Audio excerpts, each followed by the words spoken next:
Okay, let's resume for the last 20 minutes.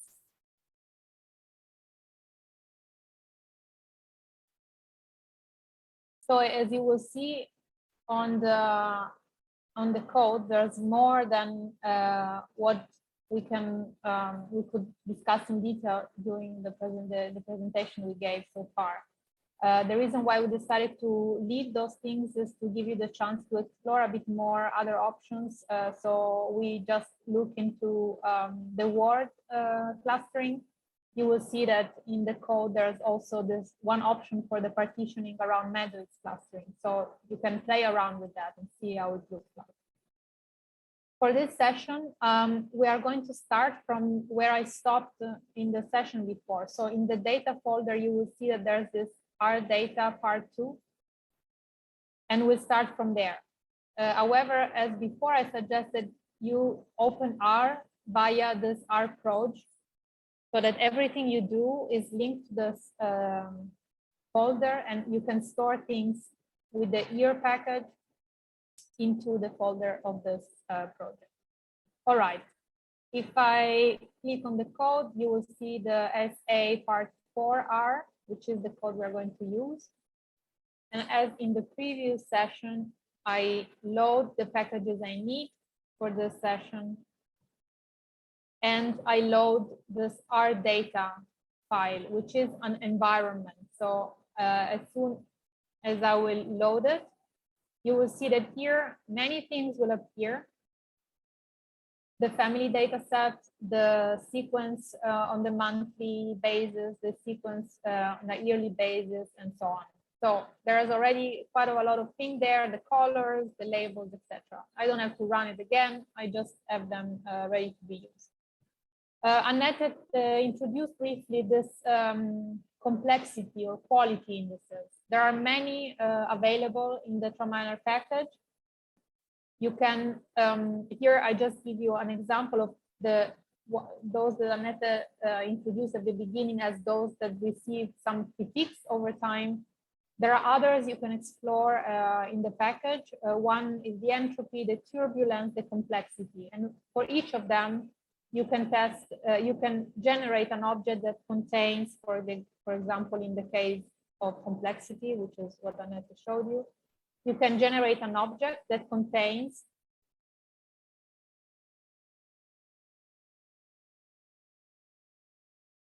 values of complexity for each sequence in your data. Here you see that in the code, you specify the sequence object to the setICI function. And here I printed in the console just four random values for sequences in my initial pool. Again, what do I do with this? Annette gave you an example of complexity over across countries or across cohorts. In fact, what you can do is to use these values, the complexity here, for example, in a regression framework. And in this case, just to give you a hint of what this can look like, in a standard linear model using the LM function in R, I estimate a model for the complexity, adjusting the model for three variables that are that are included in my family data set: sex, high school, and migration status. And when I run this model, what I see is that, for example, the value of migration status is a positive one. So migration status, and in this case, one is associated with having a migration background, is associated with higher complexity. Complexity goes from 0 to 1, or if it's normalized, so that higher values on the covariates are associated with higher complexity. Similar to what Annette showed you about complexity across cohorts or across countries. But let's move to the dissimilarity measure, which is, let's say, the core business of this. So identifying the dissimilarities between sequences and optimal matching.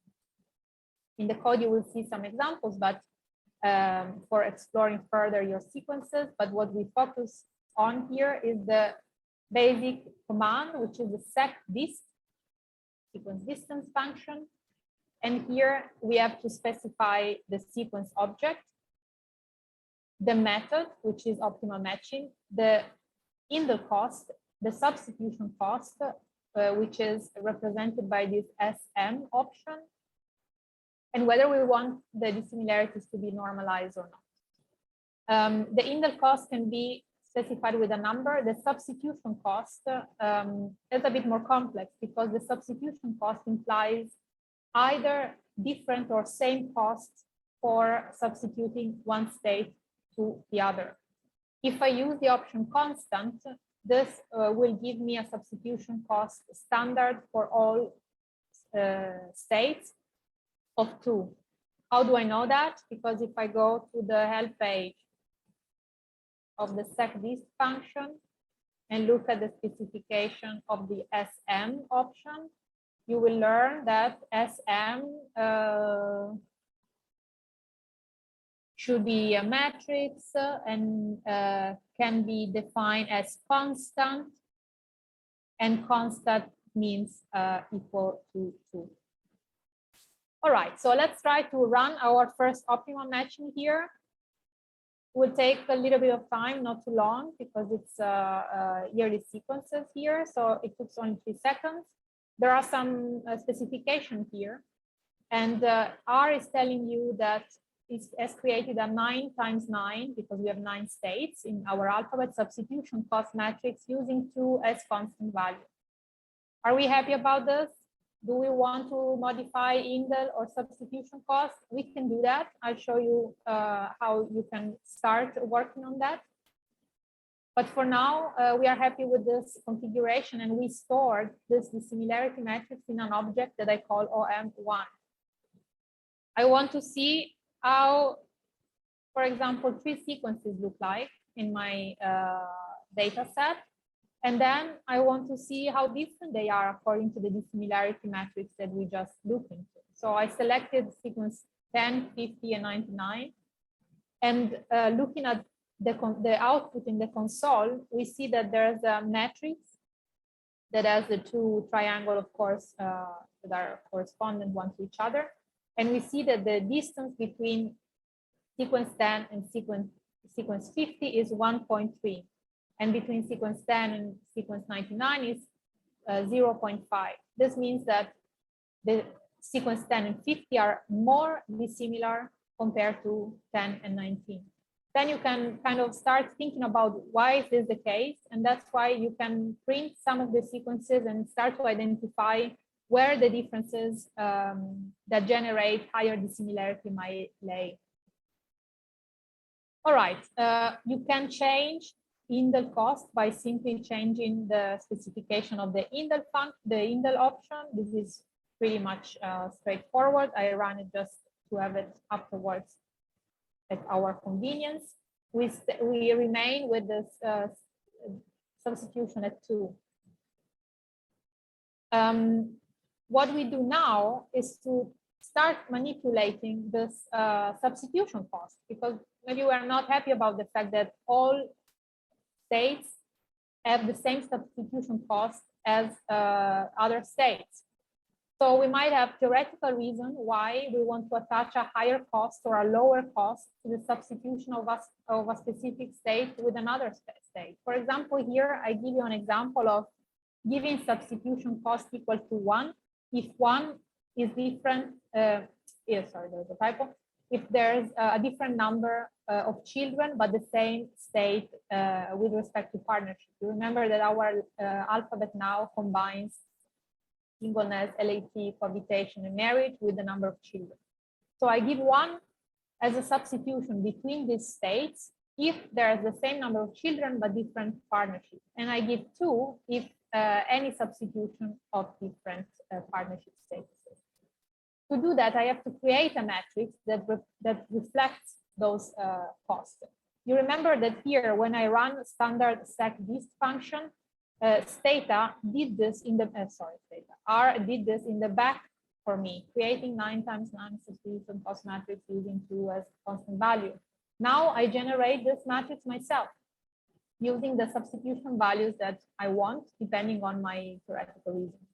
I therefore generate an object called PIO that contains a matrix where I have to input manually the substitution cost, that is organized in 9 rows and 9 columns, and as names for rows and columns according to the labels that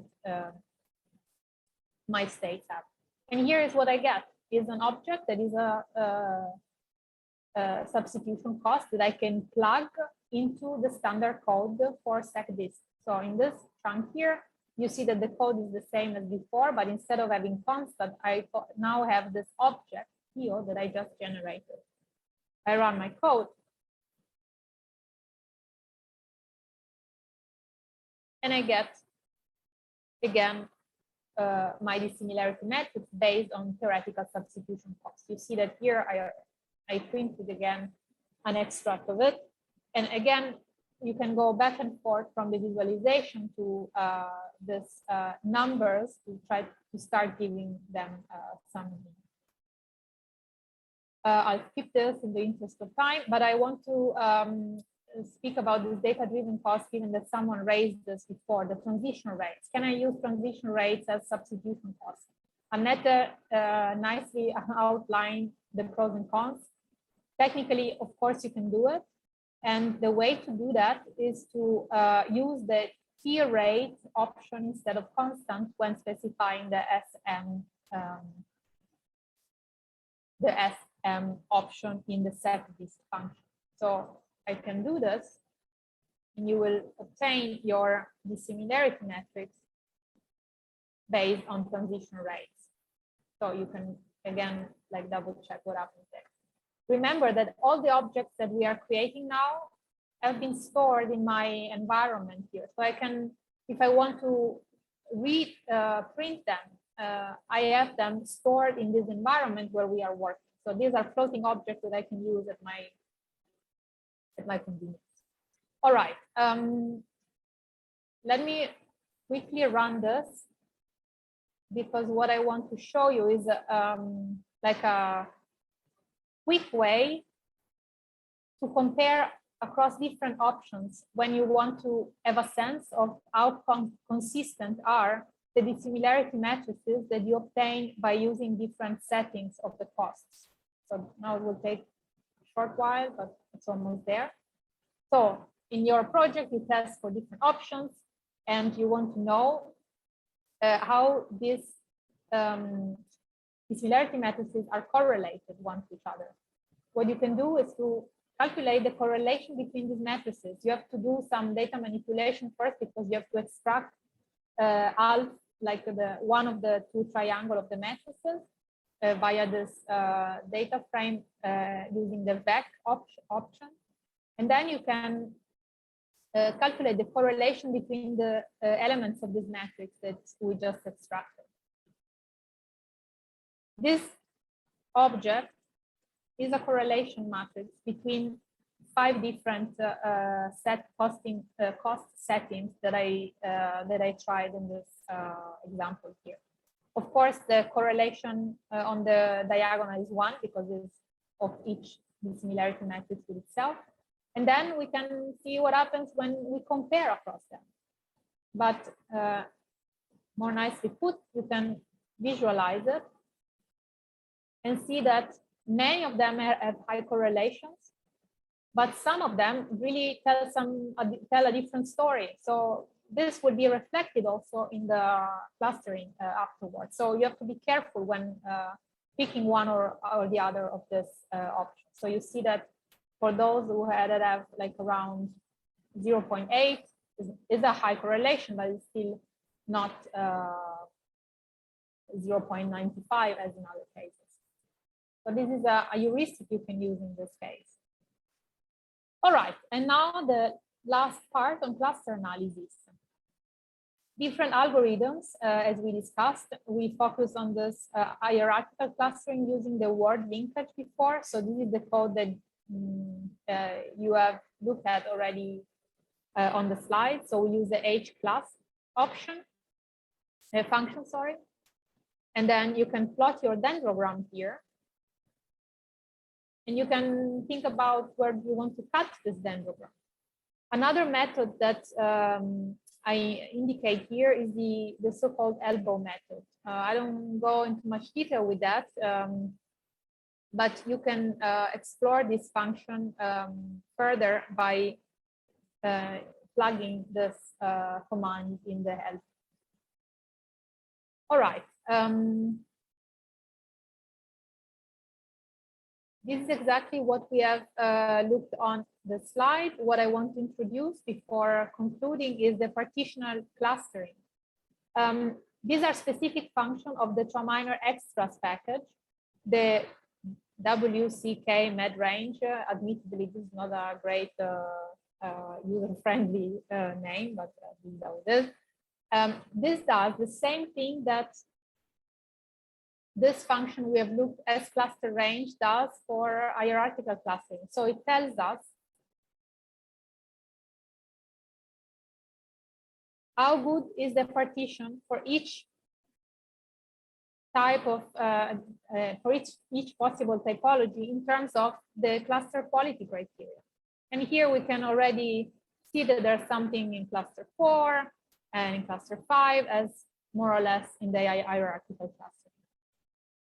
In this case, we can extract 4 clusters,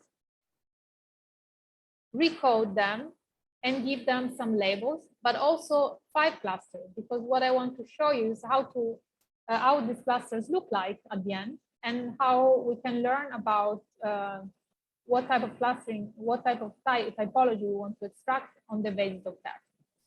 So we can do it in a table first. So we can see here cluster 1 to 4 and 1 to 5 in the rows. On the diagonal, we find the number of sequences that are located to the same cluster in the 2 partitions.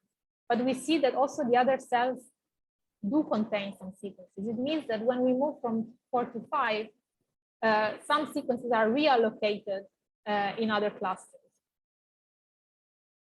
More useful, maybe, is to compare across the silhouette. And here, I can use the silhouette function as I did in the hierarchical clustering case to generate those figures where I see the silhouette value for each sequence in the clusters. I can plot them separately here, but if I want to have a nice graph and to combine them one next to the other, I can store the figure and directly compare what's going on when I move from 4 clusters to 5 clusters. So we see that here there is something like changing probably in this 2 cluster that had some misallocation, but the situation doesn't really improve when I move to 5 clusters. Still, there are some sequences here that are misallocated in terms of silhouette values. And last but not least, I want to see how the clusters look like.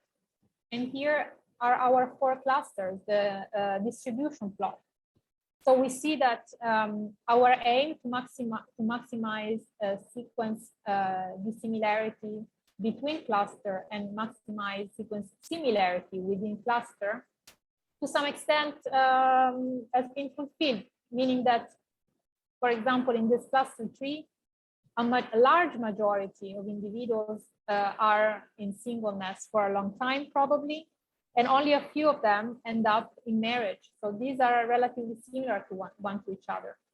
For example, when we compare cluster 2 to cluster 4, we see that the process seems pretty much the same. So the sequence of the state is pretty much the same. What is different is the timing, because in this group 4, things happen a bit earlier in the life course. In group 2, things happen with like a delay and a prolongation of some of the states. So this is the kind of interpretation we can give to these clusters. And what we can do is to compare the 2 and see what we gain from looking at selecting 4 or 5 clusters. What do we gain from moving from 4 to 5? Do we identify a cluster that previously was really not there? Well, actually, what it looks like is that these two clusters have been kind of splitted further so that this two first state in LAT and cohabitation have been like delayed over the life course of these guys, and these persons end up in marriage later, even later on compared to the other two clusters, because they have a prolonged period in LAT or cohabitation. Is this important? This is a research question. This is a substantive question that is related to your research question, and remember your theory behind that. You can do many things with these clusters. You can label them, and you can explore further these options in the code. One last thing that I want to introduce is to link those clusters to either outcomes, so using clusters as predictors, or clusters as outcome of some other processes, so differences by individual characteristics, for example. You have to do some data preparation here because you have to generate factor variables out of the covariates. Here we have East-West Germany, sex, size, pool. And then you can generate some description, so row percentages, distribution across the covariates, and so on. And then you can estimate a multinomial logistic regression. This is a categorical output, so 5 clusters or 4 clusters. You estimate a multinomial logistic regression for the probability of being allocated to those clusters by the number of the variable that you plug in your model as controls or as main predictors, let's say. Your models will look like bad when you use the multi-norm function as it is, and it's also difficult to interpret because we have differences between the categories of the outcome and differences between the categories of the predictors.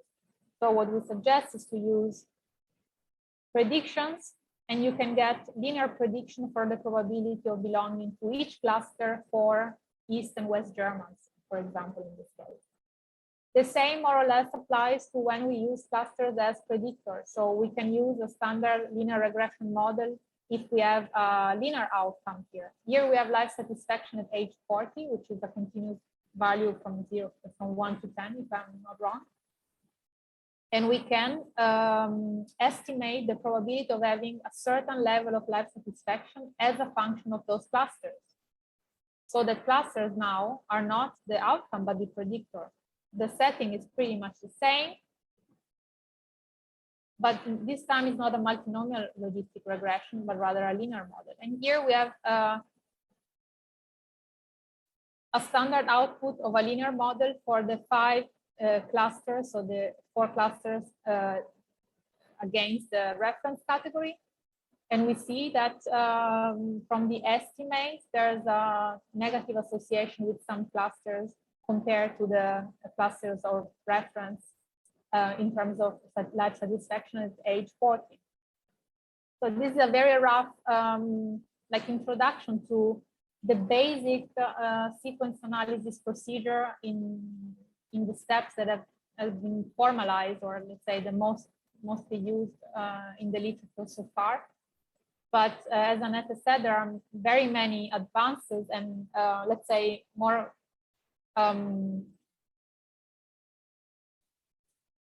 not advanced, but the combination of the methods that have been used in the last few years is really amazing. And if you're interested in that, I encourage you to explore what's out there that like moves from this very standard setting that we introduced today to more complex analytical design. We are only 1 minute late. Annette, Yeah. And there's one, thanks a lot, Emanuela. One question by Yoon. Would it be, was the theory acceptable to include a minor cluster, theoretically important, but technically not captured in among 4 or 5 clusters? Yes, this sometimes is also done, that then you allow for larger cluster solutions and then select that, but the clustering will also show you how it combines the others. So you can see how the others are then combined and can isolate it. I think if you have a strong theoretical justification, that should be fine. Yeah. Yeah, so thanks a lot for having us and for all your engagement and questions in the chat. This was really nice. I'm still quite sad that we cannot be in Michigan personally. but hope to run into some of you on conferences or whatnot at some time when the post-pandemic world resumes fully. Are there questions at this point? And feel free to email us. You have all the materials. Have a nice day. I think for Emanuela and me, it's time to call it a day and go home. Yeah. And thanks a lot, Paul, for organizing this and for inviting us and walking us through all the preparations and so on. Excellent. Thank you so much. Thanks to everybody for attending. It's been really good. I really appreciate the active chat and the active participation this time. It's been really, really great. So thanks again to our presenters, and thanks a lot to everybody who's attended, and we'll be in touch about feedback and so on. So I'll stop recording now and we'll wrap up. Thank you. Have a nice day. Bye. Bye-bye.